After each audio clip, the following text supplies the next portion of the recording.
Welcome to Waypoint Real Talk, where we discuss real estate and your home. Let's get started with your hosts, Aaron Shishilla and Austin Hines.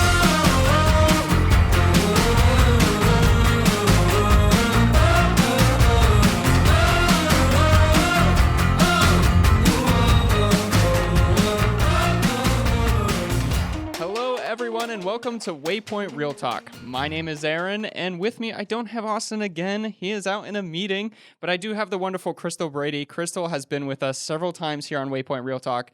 You're always a wonderful guest to have, and the information that you bring on is so insightful. Very experienced real estate agent we have today. So, thank you. What are we going to be discussing today on Waypoint Real Talk? I wanted to talk about the as-is sales contract and what buyers need to know.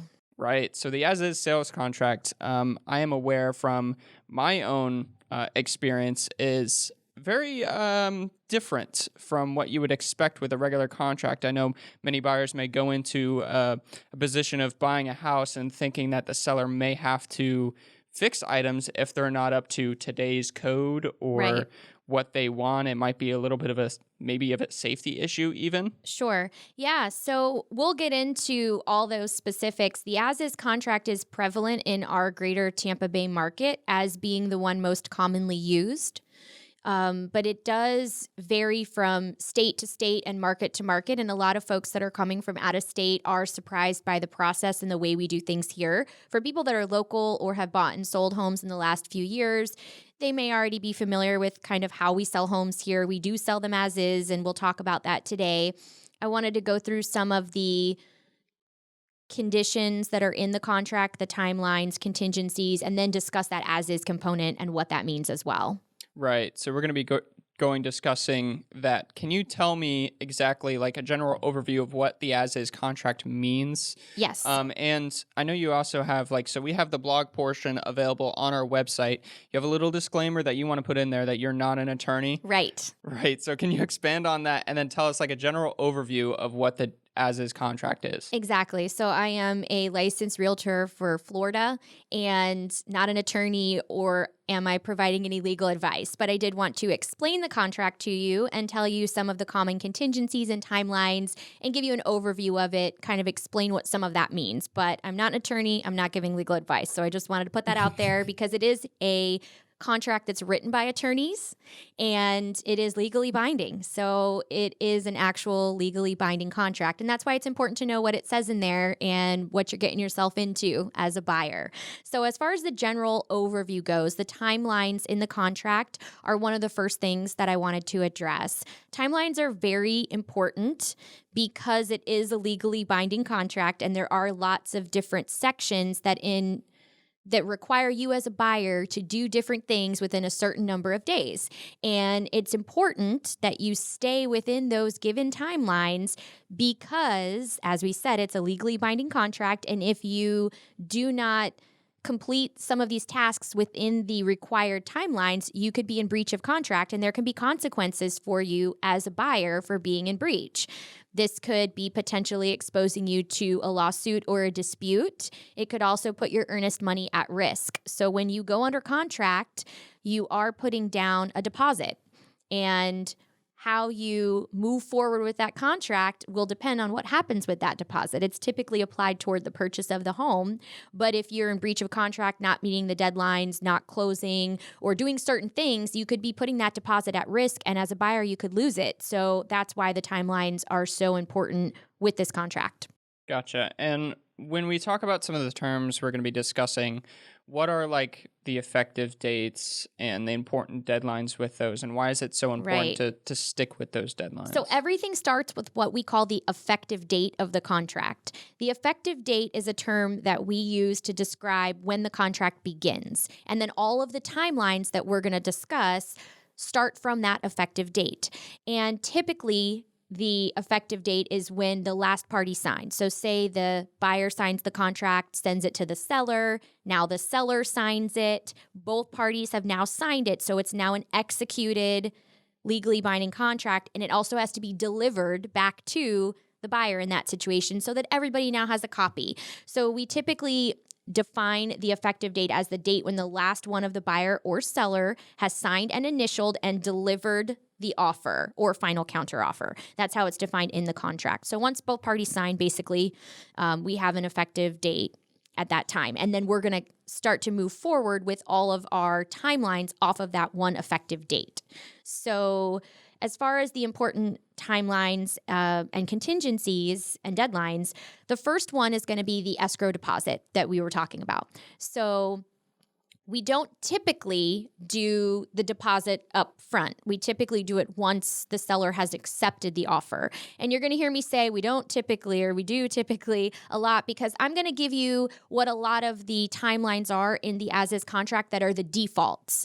So defaults can be changed. The contract may be written differently when you negotiate. So, for example, the deposit. Typically, you have 3 days. If that box is checked and that's the way you've gone with the sort of standard verbiage that's on the contract. Now, you may have negotiated something different, but typically it's 3 days. So within 3 days, you're going to have to deliver your escrow deposit.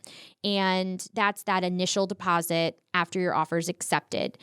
Now, there's going to be some other requirements as well, but the timelines for the as-is contract that we're talking about are computed in calendar days, not business days, for all time periods that we're going to be talking about today for this specific contract. So when I say 3 days, I don't mean 3 business days. I mean 3 calendar days is what we're talking about. Right. So that's an important distinction because business days goes much further than calendar days. So we want to make sure, again, we're not in breach and we're delivering things on time. The next time-sensitive thing we have going on is the loan application. The default on the contract says that you have 5 days from the effective date to complete your formal loan application. That's something that your lender is going to take care of, but you want to make sure as a buyer that your lender's on top of it and that they're reaching out to you to start that process because per the contract, you're supposed to do it within 5 days.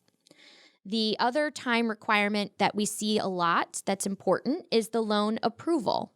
So there's a loan approval deadline. That's going to be more for your final loan approval. So you do that initial application. You've already done a pre-qualification and a pre-approval before you even make an offer on a home, right? But now we're talking about that loan going through underwriting and you being official and getting that final loan approval. So it defaults on the contract to 30 days.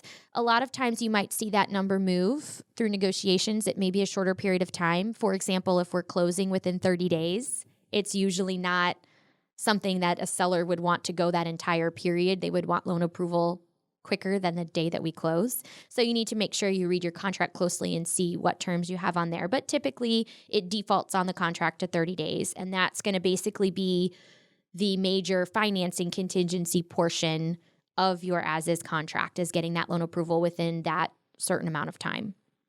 Does that make sense? Yeah, that makes complete sense. Yeah. All right. So another critical timeline that we deal with on the as-is contract is the inspection period. On the contract, if you leave it blank and don't change it, it's going to default to 15 days, which means you would have 15 days to do your home inspection. I will tell you, in our market, it's extremely rare that through negotiations, we're going to let that go a full 15 days. We're typically seeing inspections take place in 10 days or less on the contract. Most of the time, we end up going with around a 10-day inspection period. So you probably want to check your contract, but just in your mind, know it's probably going to be around 10 days. And what that means is from that effective date we talked about, you have 10 calendar days to complete any and all home inspections that you want to do. And you need to get those inspections done during that time frame. And also, if there are any negotiations that would occur or possibly a cancellation of the contract due to the results of the inspection, you need to do that during your inspection period. So this is a very critical timeline on the contract that buyers need to be aware of and understand how that works. So as soon as we go under contract, I recommend scheduling those inspections right away. Don't wait until day 10 if it's a 10-day inspection period. You really want to do them sooner if you can to allow time for you to review your report. Maybe you need additional inspections after the initial one or estimates, things you need to gather to make an informed decision. You want to keep that all within your 10-day inspection period window. What would happen if, say, for instance, you were doing an inspection, you ordered it on that first day, and you had a 10-day inspection period? You get your inspection back maybe the next day to where you can actually open it up and review it. Mm-hmm. And then you find out, hey, I need some repairs done and some re-inspections after the fact. Right. You can continue to do that within your inspection period. So you could contact the seller, say, I need to have an estimate done or additional inspections. And contractually, they need to allow you to do your due diligence. So that's perfectly okay and acceptable.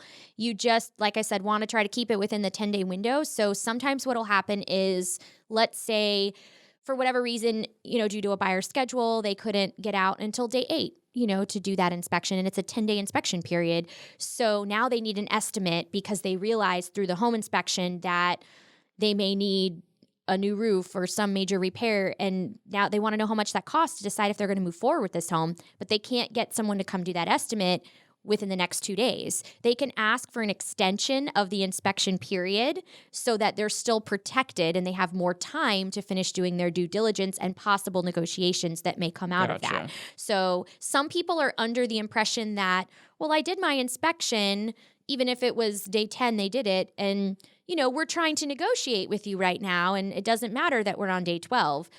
Technically, contractually, it does matter. That seller, that buyer at that point can no longer cancel based on the home inspection once they're past the inspection period time frame without putting their deposit at risk. So you want to keep everything within that inspection window, any negotiations, any inspections, any conversations, anything. And then before that window of time of that inspection period expires, you want to make sure you're comfortable moving forward. If you're not, then you need to seriously consider, am I canceling this contract? And also do that within the 10-day window or whatever your inspection period time frame is. So then after that 10-day window or that inspection period where you have all your negotiations and you're supposed to do your due diligence. Yes.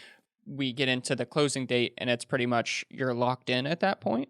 There are some other contingencies that might still protect you in certain situations, but pertaining solely to inspections, this contract says, as a buyer, you have this period of time to decide if these inspections you did are satisfactory to you or not. It also says the seller doesn't have to do any repairs, and we'll get into that a little bit later, but that's your opportunity as a buyer to do your inspections and decide, are you okay with this house or not? If you're not okay with it, you need to cancel during that inspection period and move on. If you wait until you're outside of that inspection period, some other contingency is going to have to protect you. Now you're going to have to lose your job or no longer qualify for the loan, or some other scenario needs to happen for you to have protection under other contingencies. But that inspection one's not going to protect you anymore at that point. Gotcha. So we'll get into that a little bit in the next section. I want to cover the as-is component more specifically and talk a little bit more about that.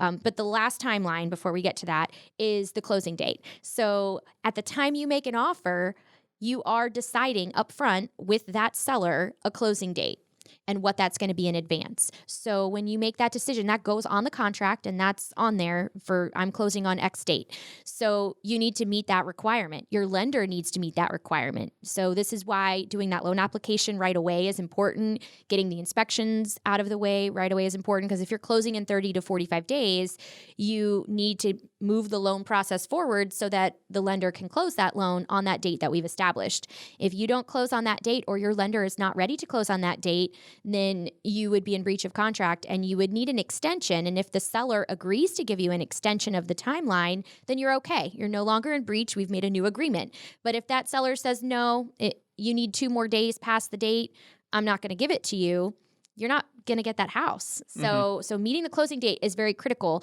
And it's important you keep in touch with your lender as a buyer and make sure that you're on track to meet that closing date. Some lenders make the false assumption that, if we need a few more days, the seller will give it to us. They may or may not. You want to make sure you stay within the terms of the contract, and time is of the essence. And it says it right in the contract that time is of the essence. And that's the reason why. If we're going to change the terms, both parties have to agree. And both parties may not always agree to change the original terms. And that could be a problem for you as a buyer. You could be putting yourself at risk. So that's why the timelines are so important. You should really lean on your real estate agent to keep you within the required timeframes and make sure that everyone's working together to stay on the same page and accomplish the goals that are in the contract. Gotcha. Okay. So now that we covered the timelines of them, what does the as is contract actually mean? Because I know there's some confusion.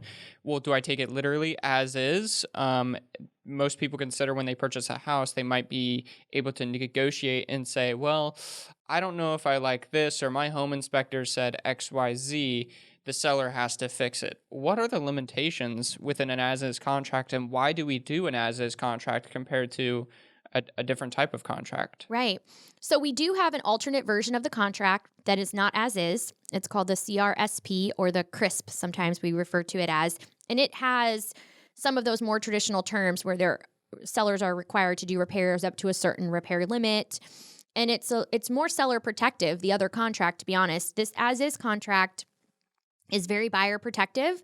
I honestly don't know why it's so common in this market. I think sellers are a little duped into thinking, great, I can just sell as is. I don't have to do anything. And that's true. They don't.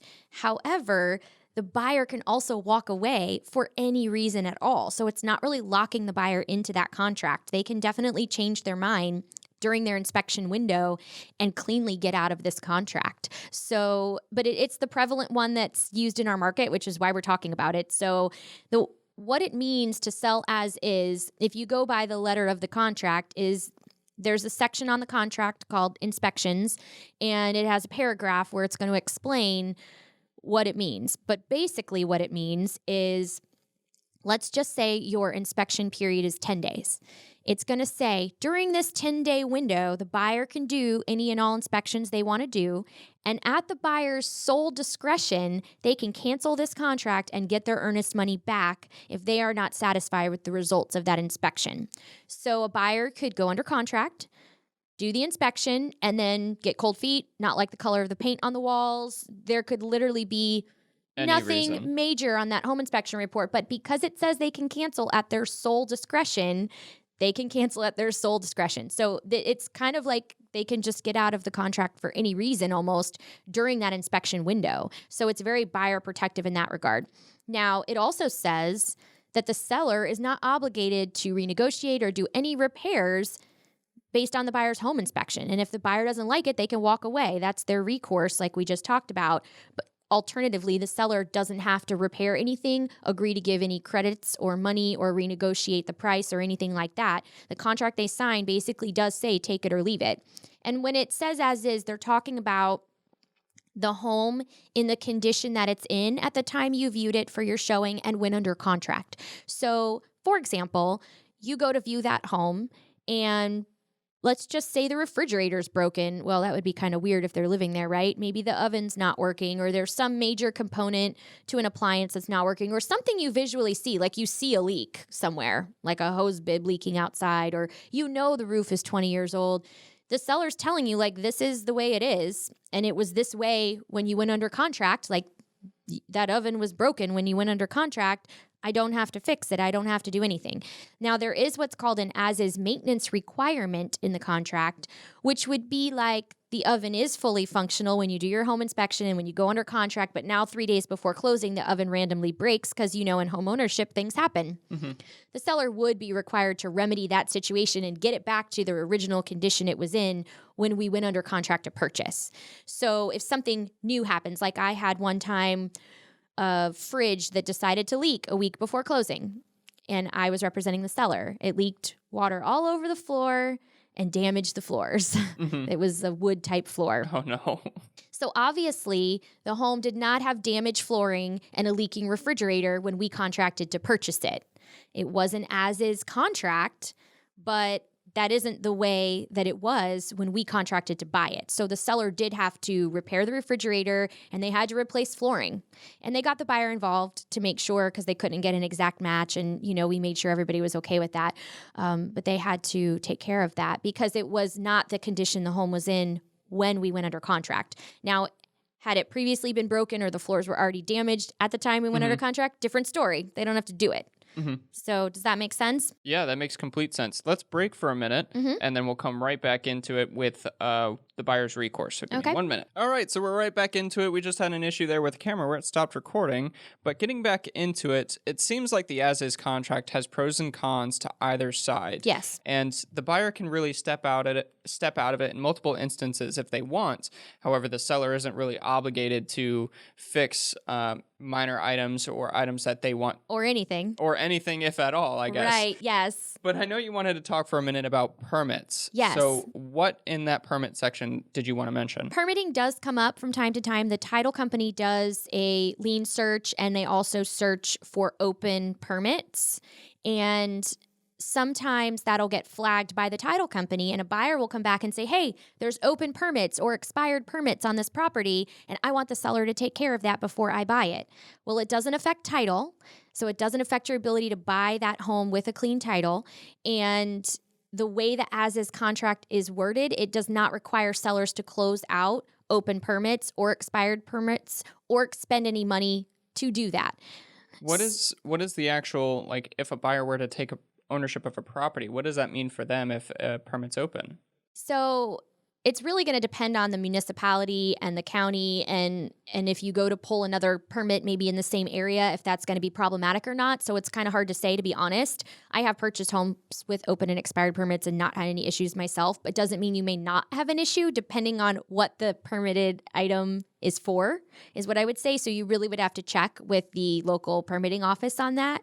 But a lot of times permits are opened by contractors who you paid to do a job, and they just failed to close it out. And it could be an oversight, or they forgot to follow up with you for scheduling to have the inspector do their final inspection to close it out. Sometimes it's not always a big deal to have them close out a permit, but the way the contract's worded, the seller's not obligated to do that or expend any money to do that. They are required to cooperate and provide any information that they might have on it, but a lot of times they don't. Sometimes those permits were from the previous owner before them even, and they have no way to track those people down or get those permits closed at this time. It's not going to affect you purchasing the home and getting a clean title, and it's not the seller's responsibility per the contract. So as a buyer, if you feel like it's a risk and you're worried about it, you might want to further investigate that as well and look into the implications of potential permitting. But I just wanted to bring it up because sometimes we're kind of far along in the process and a buyer starts to get upset about it, and the title company is bringing it up, and the seller's not obligated to close them out under this contract. So just be aware of that. And it's pretty easy in most counties to pull permits online yourself. So a lot of times, if that's something you might be concerned about, you may want to just go online, pull the permits, and then you'll know before you even make an offer if there's open or expired permits, just to kind of cut that one off at the pass. Gotcha. That makes a lot of sense. Now, what are the buyer's recourses that they're going to get into, and what are some other considerations they should look into with the as-is contract? Yep. So buyer recourse is kind of like what we already touched on a little bit. Just you have that inspection period. You can do your inspections. If you're not satisfied with the results or you're scared by them and you want to walk away from that house, you can do it. And you need to do it during your inspection time frame to safely exit that contract and hopefully recover your deposit. That's the way it should be per the contract. Now, as far as other considerations, this is where it gets a little gray, I would say, because sellers are not obligated to do repairs, right? We know that. But if a house is older and has to pass a 4-point inspection for home insurance purposes, and there are some repairs that need to be done to accomplish that, people will often ask the seller to do those. And in many instances, the seller understands that it's necessary to keep the process moving forward. So even though contractually they are not obligated to do repairs, they understand to keep the sale moving forward, they need to. Because if you're a buyer and you're financing, which most do, then you have to have insurance as a part of your loan approval process. You have to secure insurance on that home. And if you cannot secure insurance on that home because there are some repairs that need to be done in order for it to pass a 4-point inspection, then you can't get your mortgage. And if you can't get your mortgage, you can't buy the house. So it's an obstacle the seller usually does need to remedy to keep us moving forward if they really want to sell that property. So it's not unheard of for us to go to a seller after inspections while we're still in our inspection time frame and say, listen, we did a 4-point inspection. There's a little leak under this sink. We've got some double taps in the electrical panel, or some wiring issues. Like, these things need to be remedied so we can get our 4-point clean and we can get insurance and keep moving forward. Usually a seller will say okay because they understand and take care of those items. Although technically, per the contract, they can say no and kill the whole deal. So it could happen. I have had it happen before, but only a handful of times. Usually most sellers are reasonable, want to sell the property, understand, and don't really hold their ground in that scenario. But you just have to be aware. You want to do as much research as possible. If you know that the roof is 20 years old and the house is older and needs a 4-point, it's probably not going to pass a 4-point, and that could be problematic from the beginning. So maybe you have that conversation up front before you move too far forward in the transaction and in the process and stuff. But 4-point items do need to be addressed in most cases in order to sell a home. So sellers need to be prepared for that, and buyers need to be ready to ask and negotiate that within their home inspection time frame. What are those 4 points that would fall under those sections to where the seller would have to or would want to fix those items? Right. HVAC, which is your air conditioning, plumbing, electrical, and roof, are the 4 points. So those are the 4 things we want to be keeping an eye out for. I usually tell people, if I know the home is older, while we're walking it, we'll start to look for those things. Check out the electrical panel, look for exposed wiring, anything we can see before you as an inspector get there. But obviously, you guys are going to catch stuff, and it's probably going to land on your 4-point. Most homes that are 25 plus years old are going to have some 4-point items. As a realtor, I'm going to try to cover the major stuff, like, does the AC feel like it's working? Yes. Do I know the roof is newer? Yes. Okay. So hopefully we'll be good with those too. Maybe there's going to be some plumbing and electrical stuff you guys find, and then I'm going to have to go ask the seller for that. A lot of times I'll ask the seller when we're negotiating on older homes before we even sign the contract, hey, if some 4-point stuff comes up, are you understanding and are you going to address it? Just to have at least a little preliminary conversation about it. If they say, yeah, we understand, we're subject to 4-point, we'll do some minor repairs. Okay, cool. Let's go for it. And then while we're in our inspection period, let's make sure we negotiate everything and get it in writing and make sure it's all signed before the expiration of that inspection period. In case we can't come to an agreement, then we might need to walk as a buyer, and we want to make sure we do it while the buyer is still protected, staying within those important timelines. Awesome. Well, I know we have another article in our website that actually explains the common contingencies with as-is contracts. So if they have any other questions, they can definitely go on there. Is there anything else that you wanted to mention within this actual podcast we have? I think that pretty much covers it. Yeah, the as-is contract, definitely read what you sign, I think, is the other thing that I would like to leave people with. A lot of times as a real estate agent, we're negotiating, and I will send people the contract to sign electronically, and I'll say to them, I'll tell them some of the highlights, like what we talked about today in this podcast. And I'll say, if you have any other questions, please call me. I know it's boring to read it, but it is legally binding. So it's really important that you understand what you're signing. I can't tell you how many times I send a contract off for signature and it comes back to me within 60 seconds already signed. I know that they didn't read it. And I could have made a mistake. I could have done a typo. I could have missed something. We are human, the people preparing these contracts. So just at least confirm the stuff that's been filled in is correct. At least read the main points of it, understand those important and critical timelines that we've discussed today, and know what you're signing. Because once you sign and you give your deposit, the timeline is on, and your deposit could be at risk if you don't follow through with the commitment you've made to this legally binding contract. That's a very good point. I think we always kind of get mixed up with just signing something because other people have done it so many times that we don't need to worry about it. Right. And there's that excitement of, I'm trying to get this offer in quickly, and I really want to buy this house and all of that. So, I mean, at least if you watch this podcast first, you'll kind of know what the contract has to say, right? But definitely at least take a few minutes to go through the highlights. Awesome. Well, thank you so much, Crystal. You're always a joy to have on here. Thank you so for having insightful, me. so much information. If you have any other questions, be sure to comment down below. You can also comment on our website. You can also go to TampaBayBrady.com, right, to ask you questions if you have any. So Absolutely. thank you so much for coming on.